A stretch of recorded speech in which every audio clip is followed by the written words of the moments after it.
These are the mistakes you are likely making that lead you to sabotage yourself and your own progress, your growth, and all the massive momentum that you could be building in your life. Pay attention and see if you are making any of these 4 mistakes so that you can stop your self-destructive behavior. Number 1, you might be listening to your emotions too much. Keep in mind that your emotions typically operate in patterns and they keep you in the current cycle that you're already in. The key here is to feel the fear and do it anyway. You know what the right thing is to do. You know what the next step is for you. Whether it's anxiety or a sense of self-doubt or anything like that that's kicking in for you, do not let it deter you. Do not let it stop you from moving forward. Don't be afraid to push yourself a little bit because your emotions are deceiving. They are trying to keep you in your comfort zone. They don't want you to grow. And just because you don't feel good, it doesn't mean that you need to stop and give up and just not try anymore. If I had listened to my emotions 7 years ago, I would have never made my first video. I would have never coached a single client. I would have never helped anybody on this planet because I felt like I wasn't ready. I felt like I wasn't good enough. And maybe you feel like you're just not there quite yet, or maybe you feel like it's too much or it's overwhelming. It doesn't mean that you have to buy into it. They're just emotions like waves in the ocean. They will disappear. They come and go. Don't listen to them. Don't buy into them if they don't align with your ultimate vision and goal. Second big mistake, being afraid of taking risks, playing it safe all the time, being cautious so that nothing bad happens, right? We got to protect against the worst case scenario. Well, while playing defense, you're not able to attack. You're not able to really go after what you want wholeheartedly because you have to make sure that nothing bad happens, right? Because then the world ends and everything is terrible and your life is over.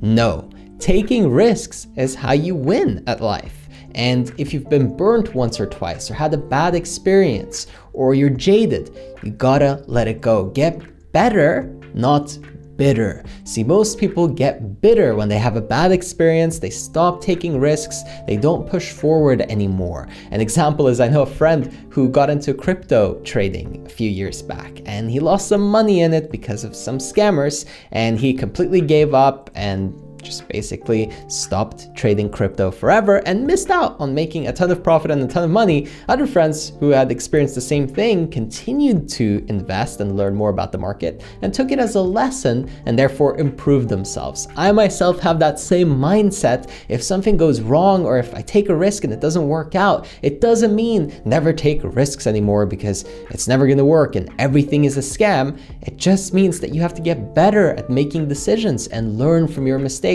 so that hopefully you don't repeat them again. But if you hold yourself back from taking risks, then you are unlikely to succeed at all. Remember, a few bad experiences do not justify you giving up or resigning. Don't let it hold you back.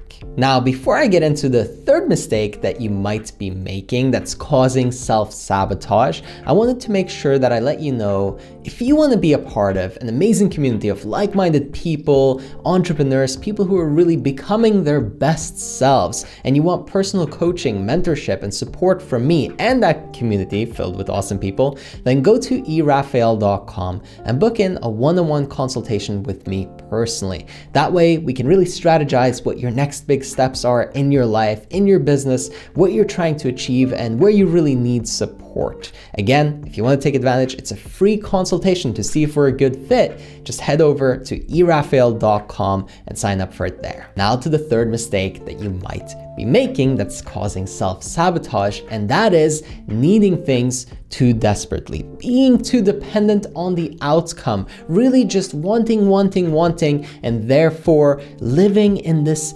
virtual reality or this dream world of what it might feel like once you get it, which oddly actually satisfies the desire and the craving and then loops you from taking action and achieving it in reality. Now this one's pretty specific and there's a good reason why. I used to do this to myself all the time. I would think about the thing that I wanted. I would think about the business that I wanted to build or all the people that I wanted to impact and really make a positive difference in their lives. And instead of actually going out and doing it, I was thinking about it, which made me more dependent on the outcome. I put it on a pedestal. I said that it was far away instead of just taking the steps. And that's all you got to focus on. What am I doing today to get one step closer to that goal or that dream of mine? Not how am I going to get there finally, the whole roadmap, every step perfectly planned out. This causes you to really become paralyzed, and you don't want to enter that state because then you won't make any progress whatsoever.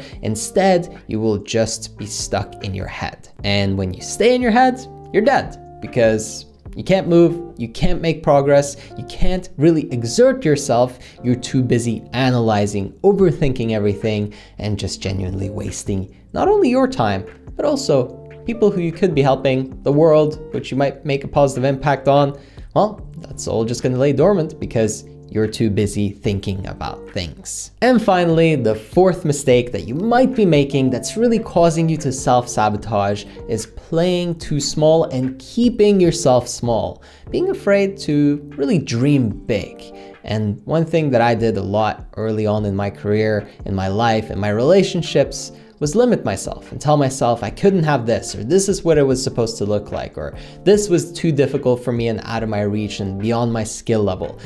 Well, you can learn almost anything. You can achieve almost anything. You can't have everything that you want, but you can typically have almost anything that you want. And it's because if you concentrate and focus and dedicate yourself and really commit to something, you can really excel and you can thrive.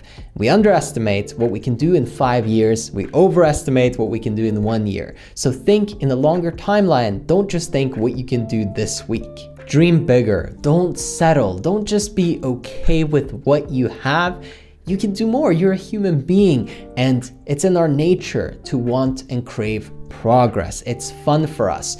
Don't live in if-then realities. Don't trick yourself into thinking that you're going to be happy once you get there. What we love is the journey and the progress that it entails, and really seeing ourselves get better. I remember the whole first year that I started making daily videos, I would look back 1 week, a month, 3 months, and later even a whole year and see the massive shifts in myself, in the way that I presented, in the way that I showed up, in the way that I spoke.